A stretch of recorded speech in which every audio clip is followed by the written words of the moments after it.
I'm Bernina expert Amanda Murphy, and I'd like to introduce my Good Measure Every Star quilting rulers for brewer sewing. There are 4 rulers in the set, and they come in both long arm and low shank thickness. There are many design options to make with these shapes. So the first thing would be a border full of stars. These are stars in a straight line. So quilt around the star and then move the ruler over. And basically you're quilting a star and a half. I'm using the lines on the ruler to make sure that I stay in the center of my border.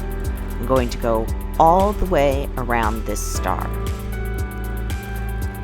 All these rulers come in both long arm thickness and low shank thickness, but I'd encourage anyone who has a Bernina with a 72 foot to buy the long arm thickness because they're a little easier to use. And of course, if you have a Q series, you should always use long arm thickness. So now when I get to the opposite star point, I have to move the ruler over. And just like with my other rulers, the lines on the ruler should lie right over your previous stitch lines. And that's what gives you a border of stars. So let's try kind of a spiral star design. So I'm bringing up my thread in the center of my design, and I am going to slip the star ruler on, and I probably do this with one of the bigger star rulers because it would be a lot of thread with the small. Now you'll note the center line of the star is lining up right over the spoke, and I'm going to quilt all the way around the star. Those of you who are familiar with my Every Circle set may notice that there's a slit in the stars and there's not a slit in the circles. I don't like slits in my circles because I find it hard to go around the circle without getting a bump. With the stars, you have a point there anyway, so it doesn't matter. I'm quilting the last star at this point. You want a star on every spoke, and I'm going to slide the ruler off, and this is the motif you get. You could also quilt an individual star. Watching the black lines on the ruler, go to a point that would intersect with the black line and pivot the ruler, and you'll notice the black lines now lie on top of the previous star points. Now quilt another star and it will be perfectly offset from the first. Here's the completed design.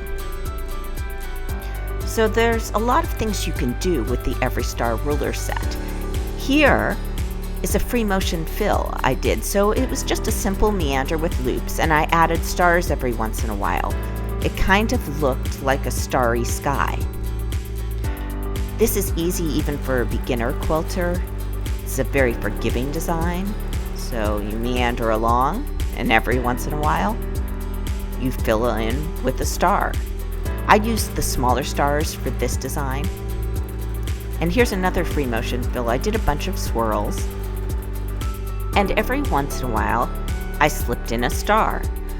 So this time I didn't start at the star point. I actually started a little closer in because I wanted this star to look like it folded behind and peeked out from the swirls in the quilt.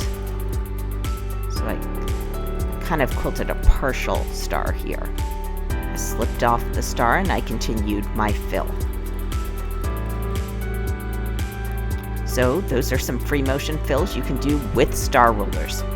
You can order my rulers through your favorite local quilt shop, or if you aren't lucky enough to have a local shop, through my website.